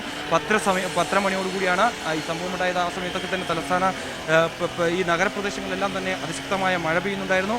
ആ വെള്ളമൊക്കെ തന്നെ കുതിച്ചെത്തിയത് തന്നെയാണ് ഇത്തരത്തിൽ കൂടുതൽ മാലിന്യം അകത്തേക്ക് കുമിഞ്ഞുകൂടാനുള്ളൊരു സാഹചര്യം ഉണ്ടാവുകയും ചെയ്ത്. പിന്നീട് ഇവരെത്തിയെങ്കിൽ പോലും തന്നെ നിലവിൽ ഈ ഉദ്യോഗസ്ഥരുടെ ഭാഗത്തു നിന്ന് നടപടികൾ പുരോഗമിക്കുന്നുണ്ട് എങ്കിൽ പോലും തന്നെ അകത്തേക്ക് ഇപ്പോഴും കയറാൻ പറ്റാത്ത സാഹചര്യമാണുള്ളത്. നിലവിൽ 30 മീറ്റർ മാത്രമാണ് ക്ലീൻ ചെയ്യാൻ സാധിച്ചിട്ടുള്ളത് എന്നാണ് നമുക്ക് ഇപ്പോൾ ഉദ്യോഗസ്ഥരുടെ ഭാഗത്തു നിന്ന് അറിയാൻ സാധിക്കുന്നത്. എന്തായാലും 100 മീറ്റർ അകത്തേക്ക്, ഞാൻ നേരത്തെ സൂചിപ്പിച്ചപ്പോൾ തന്നെ ഈ ഒരു റെയിൽവേ ട്രാക്കാണ്. റെയിൽവേ ട്രാക്കിന് അകത്തുള്ള മധ്യഭാഗത്തുള്ള ഒരു ടണലുണ്ട്. ഒരാൾക്ക് മാത്രം ഇറങ്ങാൻ പറ്റുന്ന ഒരു മാൻഹോളുണ്ട്. അവിടെ ബാരിക്കേഡുകൾ വെച്ചുകൊണ്ട് ജോയി അതിനപ്പുറത്തേക്ക് മറ്റും പോകാതിരിക്കുന്നതിന് വേണ്ടി ഒരു തട അവിടെ ഇട്ടതിന് ശേഷമാണ് ഇപ്പോൾ ഇവിടെ നിന്ന് മാലിന്യങ്ങൾ നിൽക്കുന്നത്. ഒരു വശത്തു കൂടി മാലിന്യം നിൽക്കുന്നത്. എന്തായാലും വലിയ ശ്രമകരമായ ദൗത്യമാണ്, വലിയ ദുഷ്കരമായിട്ടുള്ള ദൗത്യം തന്നെയാണ്. ജോയിയെ പുറത്തെത്തിക്കുക, ജീവനോടെ പുറത്തെത്തിക്കുക എന്നുള്ള ലക്ഷ്യം മാത്രമാണ് എന്തായാലും സംഘത്തിലുള്ളത്. അതിനുവേണ്ടിയുള്ള നടപടികൾ ഇപ്പോൾ പുരോഗമിക്കുകയാണ്. എന്തായാലും ഏകദേശം 4-4.5 മണിക്കൂറിനോട് അടുക്കുന്നു ഈ ഒരു സംഭവം ഉണ്ടായിട്ട് എന്നുള്ളത് തന്നെയാണ്. എന്തായാലും ഇവിടെ ആരോഗ്യനില സംബന്ധിച്ചുള്ള കാര്യത്തെക്കുറിച്ചും ഒക്കെ തന്നെ ഒരു വ്യക്തത വരേണ്ടതായിട്ടുണ്ട്. എന്തായാലും അദ്ദേഹത്തെ കണ്ടെത്താനായിട്ടില്ല എന്നുള്ളതാണ് ഏറ്റവും ദുഃഖകരമായ വാർത്ത. ടോം.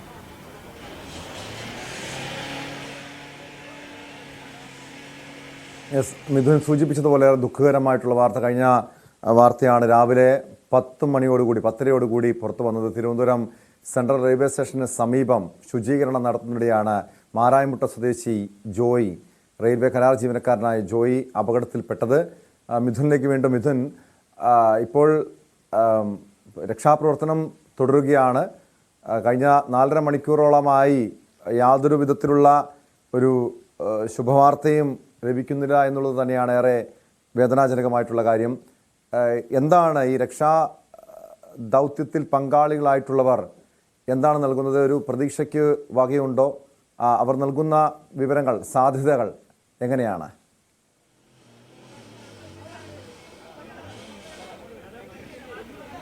നിലവിൽ ടോം ജോയിയെ കണ്ടെത്തുക എന്നുള്ളൊരു ലക്ഷ്യം മാത്രമാണ് ഇപ്പോൾ ഈ രക്ഷാപ്രവർത്തനം ഏകോപിപ്പിക്കുന്ന ടീമിനുള്ളത്. കാരണം ഇതുവരെയും എവിടെയാണ് ജോയി ഉള്ളതെന്നടക്കമുള്ള കാര്യങ്ങൾ കണ്ടെത്താൻ സാധിച്ചിട്ടില്ല. അതാണ് ഞാൻ നേരത്തെ സൂചിപ്പിച്ച പോലെ തന്നെ ഈ ഒരു തുരങ്കപാതയാണ് അകത്തേക്കുള്ളത്. ഒരാൾക്ക് മാത്രം പോകുന്ന തരത്തിലുള്ള ഒരു പാതയാണുള്ളത്. അവിടേക്ക് പോയിട്ടുണ്ട് എങ്കിൽ ഒരുപക്ഷെ ഈ മാലിന്യം കൂടിക്കിടക്കുന്ന എവിടെയെങ്കിലും തടഞ്ഞു നിർത്തുന്നുണ്ടാകാം. അത്തരത്തിൽ പിന്നീട് മാലിന്യങ്ങൾ എത്തിയപ്പോൾ ജോയി അതിനിടയിൽപ്പെട്ടതാകാം എന്നുള്ളൊരു നിഗമനത്തിലാണ് ഇപ്പോൾ എന്തായാലും ഈ ഒരു രക്ഷാപ്രവർത്തന ടീം അനുമാനിക്കുന്നത്. അതിനനുസരിച്ച് ഇവിടെ നിന്ന് ഈ മാലിന്യങ്ങൾ മാറ്റിയാൽ മാത്രമേ ജോയിയുടെ അടുക്കയിലേക്ക് എത്താൻ സാധിക്കൂ. ഒപ്പം തന്നെ ജോയി എവിടെ എന്ന് കണ്ടെത്താൻ സാധിക്കുകയും ചെയ്യും. അത്തരത്തിൽ വളരെ ദുഷ്കരമായിട്ടുള്ള ഒരു പ്രവർത്തനമാണ്. നിലവിൽ മാലിന്യം അടിഞ്ഞുകൂടി കിടക്കുകയാണ്. ഇപ്പോഴും മാലിന്യങ്ങൾ മുഴുവൻ പുറത്തേക്ക് എത്തിച്ചാൽ മാത്രമേ അതായത് നിലവിൽ ഇവിടുത്തെ നേരത്തെ ഉണ്ടായിരുന്ന ആരും അകത്തേക്ക് വീഴാതിരിക്കുന്നതിന് വേണ്ടി തയ്യാറാക്കിയിരുന്ന വേലി ഉണ്ടായിരുന്നു. അതൊക്കെ ഇപ്പോൾ പൊളിച്ചു മാറ്റുകയാണ്. കാരണം ഇത്തരത്തിൽ കൂടുതൽ മാലിന്യമുണ്ട്. അതൊക്കെ തന്നെ ഈ രീതിയിൽ തന്നെ വലയും ഉപയോഗിച്ച് അതിൽ നിറച്ച് മുകളിൽ നിന്ന് ഉദ്യോഗസ്ഥർ അത് വലിച്ച് പുറത്തേക്കിടുന്ന കാഴ്ചയാണ് നമുക്ക് കാണാൻ സാധിക്കുന്നത്. അത്തരത്തിൽ നിരവധി മാലിന്യങ്ങളുണ്ട്. അത്രയും മാലിന്യ കൂമ്പാരമുണ്ട്.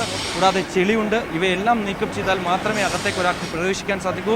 ആ സമയത്ത് പിന്നീടും ഒഴുക്ക് സുഖമായി പോവുകയും വേണം. മറ്റ് മാലിന്യങ്ങൾ അകത്തേക്ക് പ്രവേശിക്കാതിരിക്കുന്ന തരത്തിലുള്ള ഇടപെടലുണ്ടാകണം. അതിനുവേണ്ടിയുള്ള എല്ലാ പ്രവർത്തനങ്ങളും ഇപ്പോൾ ഏകോപിപ്പിച്ചിട്ടുണ്ട്.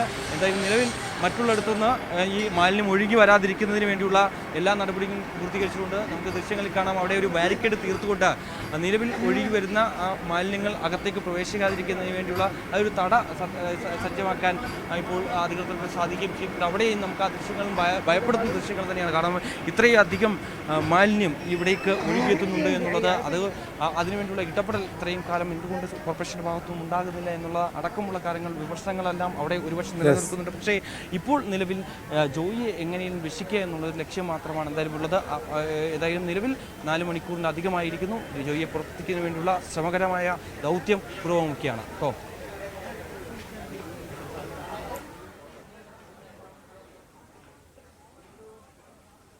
MG മിഥുനാണ് വിവരങ്ങൾ നൽകിയത്. കഴിഞ്ഞ 4 മണിക്കൂറായി തെരച്ചിൽ തുടരുകയാണ്. മിഥുനിലേക്ക് വീണ്ടും. മിഥുൻ, ഇപ്പോൾ കളക്ടർ ഉൾപ്പെടെയുള്ളവർ എത്താനുള്ള സാധ്യതയുണ്ടോ? ഇത് ആരുടെ ഭാഗത്താണ് ഒരു വീഴ്ച ഉണ്ടായിട്ടുണ്ടോ? ഇത്തരൊരു അപകടം ഉണ്ടാകാൻ ഏതെങ്കിലും ഒരു വീഴ്ച സംഭവിച്ചതായി പറയപ്പെടുന്നുണ്ടോ?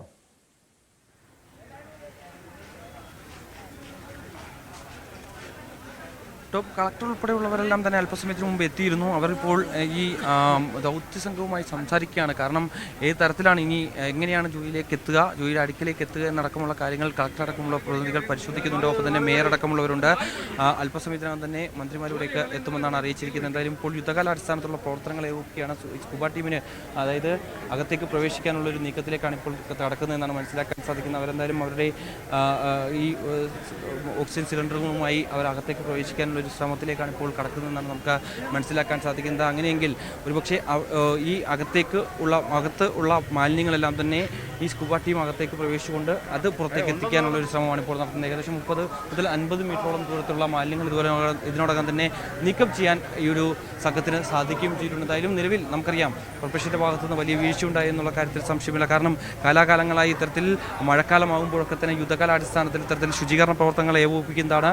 പക്ഷേ ഇത്തവണ ഈ ഒരു മഴക്കാല ശുചീകരണ പ്രവർത്തനങ്ങൾ, ഒപ്പം തന്നെ ഓടയോടെ നിർമ്മാണങ്ങൾ, വൃത്തിയാക്കലടക്കമുള്ള മാലിന്യം നീക്കം ചെയ്യലടക്കമുള്ള കാര്യങ്ങളിൽ ഒരു വലിയ രീതിയിൽ പാളിച്ച ഉണ്ടായിരുന്നു.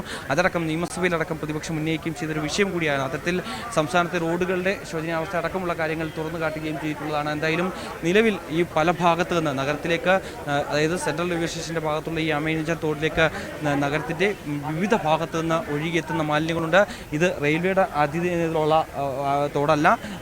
ഈ വേലി നമ്മളിപ്പോൾ ദൃശ്യം കാണുന്ന ആ ഭാഗം വരെ കോർപ്പറേഷൻ്റെ പരിധിയാണ്. അതിനകത്തേക്കാണ് റെയിൽവേയുടെ ഭാഗമുള്ളത്. പക്ഷേ ഈ മാലിന്യങ്ങളെല്ലാം തന്നെ എത്തുന്നത് അത് മറ്റ് നഗരപ്രദേശങ്ങളിലുള്ള വിവിധ ഭാഗങ്ങളിൽ നിന്നാണ്, വിവിധ വാർഡുകളിൽ നിന്ന് ഒഴുകിയെത്തുന്ന മാലിന്യങ്ങളാണ്. അതൊക്കെ തന്നെ നീക്കം ചെയ്യാത്തതാണ് ഇത്തരത്തിൽ വലിയൊരു അപകടത്തിലേക്ക് നയിച്ചെന്നുള്ള കാര്യത്തിൽ സംശയമില്ല. കാരണം രാവിലെ ഇത്തരത്തിൽ ഇവിടെ ബ്ലോക്കായാൽ, കാരണം ഈ ഒരു തുരങ്കപാതയാണ്, അവിടെ ഈ മാലിന്യം കുമിഞ്ഞുകൂടി ബ്ലോക്കായാൽ വെള്ളം വീഴാനുള്ള സാഹചര്യമുണ്ട്. അപ്പോൾ തന്നെ അത് ഈ നഗരപ്രദേശത്തേക്ക്, അതായത് ഇത്രയും അധികം തിരക്കുള്ള പ്രദേശമാണ്, ഇവിടെ ഈ നഗരപ്രദേശത്തിലേക്ക് ഈ മാലിന്യങ്ങളൊക്കെ ഒഴുകിപ്പോകാനുള്ള സാഹചര്യമുണ്ട്. അത് പുറത്തേക്ക് വരാനുള്ള സാഹചര്യമുണ്ട്. അതൊക്കെ ഒഴിവാക്കുന്നതിന് വേണ്ടി എപ്പോഴും ചെയ്യുന്ന പ്രവൃത്തിയാണ്. അതായത് മഴയുള്ളപ്പോൾ ആ സമയത്ത് ഇത് ക്ലീൻ ചെയ്യുക, സുഗമമായി വെള്ളം ഒഴുകുന്നതിന് വേണ്ടിയുള്ള നടപടികൾ ഒരുക്കി കൊടുക്കുക എന്നുള്ളതാണ്, ആ സൗകര്യം ഒരുക്കി കൊടുക്കുക എന്നുള്ളതാണ് ഈ ശുചീകരണ തൊഴിലാളികളുടെ ജോലി ഉണ്ടായിരുന്നത്. അവർ അതിനുവേണ്ടി എല്ലാ കാര്യങ്ങളിലും എല്ലാ മാസവും ഇത്തരത്തിലുള്ള പ്രവർത്തനങ്ങൾ നടത്തുന്നതാണ്. ആ സമയത്ത് ആണ് വിവരങ്ങൾ നൽകിയതും ഇതിൽ സൂചിപ്പിച്ചതുപോലെ രക്ഷാപ്രവർത്തനം തുടരുന്നു. രക്ഷാദൗത്യം ദുഷ്കരമാണ്. നഗരസഭ അധികൃതർ ഉൾപ്പെടെയുള്ളവർ അവിടെ സ്ഥലത്ത് എത്തിയിട്ടുമുണ്ട്. സ്പോട്ട് ലൈവിന് പോകുന്നത് എറണാകുളം വരാപ്പുഴയിലേക്കാണ്. വരാപ്പുഴയിൽ ഭാര്യയെ കൊലപ്പെടുത്തിയ ശേഷം ഭർത്താവ് തൂങ്ങി മരിച്ചു. വിദ്യാധരൻ, ഭാര്യ വനജ എന്നിവരാണ് മരിച്ചത്. കുടുംബ പ്രശ്നങ്ങളാണ് സംഭവത്തിന് പിന്നിലെന്നാണ് നിഗമനം. എറണാകുളത്ത് സ്വകാര്യ ഏജൻസിയിൽ സെക്യൂരിറ്റി ജീവനക്കാരനാണ് വിദ്യാധരൻ. ഡാനി ഇപ്പോൾ ചേരുന്നുണ്ട് വിവരങ്ങളുമായി. ഡാനി, ഇതുപോലുള്ള വാർത്തകൾ ഇപ്പോൾ നമ്മൾ സ്ഥിരം കേൾക്കാറുണ്ട്. ഓരോ വീടുകളിലെയും ചെറിയ പ്രശ്നങ്ങൾ, ദാമ്പത്യ പ്രശ്നങ്ങൾ വലിയ കൊലപാതകത്തിലും ആത്മഹത്യയിലും ഒക്കെ കലാശിക്കുന്ന സംഭവങ്ങൾ. ഇവിടെ ഈ വിദ്യാധരൻ ഭാര്യ വനജയെ കൊലപ്പെടുത്താനുള്ള കാരണം എന്താണെന്ന് സംബന്ധിച്ചുള്ള എന്തെങ്കിലും വിവരങ്ങൾ ലഭ്യമാണോ?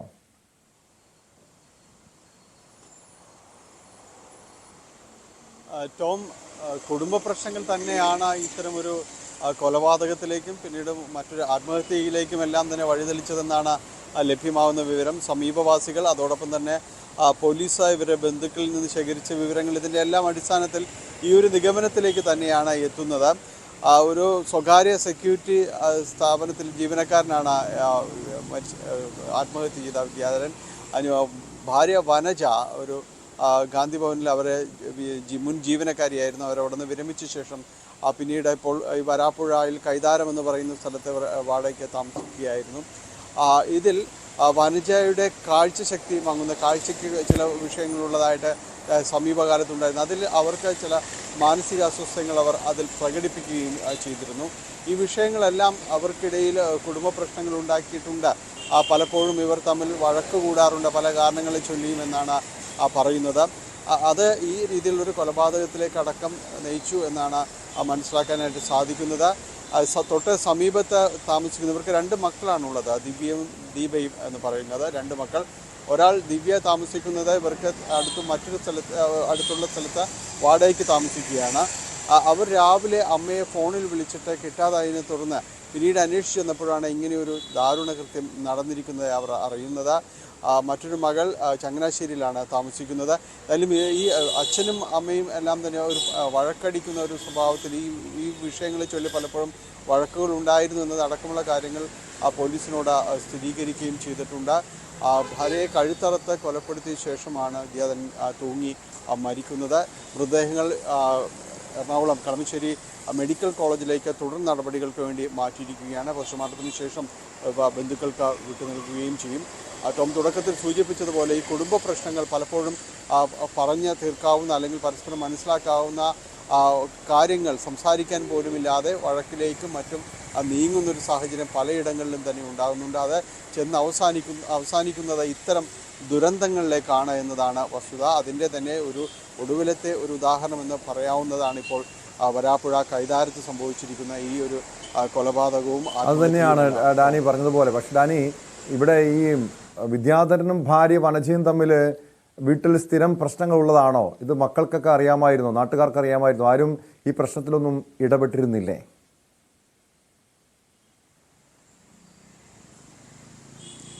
ഏറ്റവും വീട്ടിൽ വിഷയങ്ങളുണ്ടായിരുന്നു. വീട്ടിൽ ചില തർക്കങ്ങളും കാര്യങ്ങളും എല്ലാം ഉണ്ടായിരുന്നു എന്നാണ് സമീപവാസികളും ഒപ്പം തന്നെയും ഈ കുടുംബത്തിലുള്ളവർ, അതായത് മക്കളും അടക്കം പോലീസിനോടടക്കം വെളിപ്പെടുത്തിയിരുന്നത്. പക്ഷേ അത് ഈ രീതിയിലേക്ക് കലാശിക്കുമെന്ന് ആരും പ്രതീക്ഷിച്ചിട്ടില്ല. ഈ രീതിയിൽ ഇങ്ങനൊരു വലിയ ദുരന്തത്തിലേക്ക് ഇത് ചെന്നെത്തുമെന്ന് ആരും തന്നെയും കരുതിയിട്ടുമില്ല. പലപ്പോഴും ഇത്തരം വിഷയങ്ങൾ അവർക്കിടയിൽ പറഞ്ഞു തീർക്കാനുള്ളൊരു സാധ്യതകളുണ്ടായിരുന്നു. പലപ്പോഴും അത്തരം തർക്കങ്ങളിൽ അവർ ഇടപെടുകയും ചെയ്തിരുന്നു. പക്ഷേ ഇങ്ങനെ ഒരു ദുരന്തത്തിലേക്ക് ഇന്നിപ്പോൾ മകൾ അമ്മയെ അന്വേഷിക്കുന്നു, അല്ലെങ്കിൽ വീട്ടിലേക്ക് വിളിക്കുന്നു, എന്താണ് രാവിലെയുള്ള ഒരു ഫോൺ കോൾ, അത്തരം കാര്യങ്ങളെല്ലാം പലപ്പോഴും അമ്മ മക്കൾക്കിടയിൽ പതിവുള്ളതാണല്ലോ. അപ്പോൾ അത്തരം കാര്യങ്ങൾ രാവിലെ വിളിക്കുമ്പോഴാണ്, ഫോൺ എടുക്കാതെ വന്നപ്പോൾ അവർക്ക് വലിയ ആശങ്കയായിരുന്നു. പിന്നീട് ചെന്ന് അന്വേഷിക്കുമ്പോഴാണ് ഇങ്ങനെയൊരു ദാരുണമായ കാര്യം നടന്നിരിക്കുന്നത് എന്ന കാര്യങ്ങൾ തന്നെ അവർക്ക് തന്നെ മനസ്സിലാവുകയും ചെയ്യുന്നത്. അത്രത്തോളം ഈ വഴക്കിൻ്റെ ആഴം ചെന്നെത്തിയിരിക്കുന്നു. പരസ്പരം തമ്മിലുള്ളൊരു അകൽച്ചയും ഈ വഴക്കടിക്കലും എല്ലാം തന്നെ ഇങ്ങനെയൊരു ദുരന്തത്തിലേക്ക് കൊണ്ടെത്തിച്ചിരിക്കുന്നു എന്നത് യഥാർത്ഥബോധം അവർക്ക് അപ്പോഴാണ് മനസ്സിലാവുകയും ചെയ്യുന്നത്. എന്തായാലും ഇങ്ങനെ പറഞ്ഞ കുടുംബങ്ങളിൽ തീർക്കേണ്ട കാര്യങ്ങളാണ് ഈ രീതിയിലേക്ക് ചെന്ന് അവസാനിക്കുകയും ചെയ്യുന്നത്. പലപ്പോഴും ഇവർ തമ്മിലുള്ള വിഷയങ്ങൾ പറയാനും അതോടൊപ്പം തന്നെ അത് കെട്ടിരിക്കാനും എല്ലാം തന്നെയും ശ്രമങ്ങൾ ഉണ്ടായിരുന്നതായിട്ടെല്ലാം പറയുന്നുണ്ട് മക്കളുടെ ഭാഗത്തു നിന്ന്. പക്ഷേ അത് പൂർണ്ണമായി വിജയത്തിലേക്ക് എത്തിയിട്ടില്ല എന്ന് തന്നെയാണ് ഈ സംഭവം മനസ്സിലാക്കുന്നത്. ടോം. കൊച്ചിയിൽ നിന്ന് ഡാനി പോളാണ് വിവരങ്ങൾ നൽകിയത്. എറണാകുളം വരാപ്പുഴയിലാണ് ഭാര്യയെ കൊലപ്പെടുത്തിയ ശേഷം ഭർത്താവ് തൂങ്ങി മരിച്ചത്. ഇവിടെയും സംഭവിച്ചത് കുടുംബ പ്രശ്നങ്ങൾ തന്നെയാണ് ഇത്തരമൊരു ദുരന്തത്തിന് കാരണമായത്. സ്പോട്ട് ലൈവ് പൂർണ്ണമാകുന്നു. നമസ്കാരം.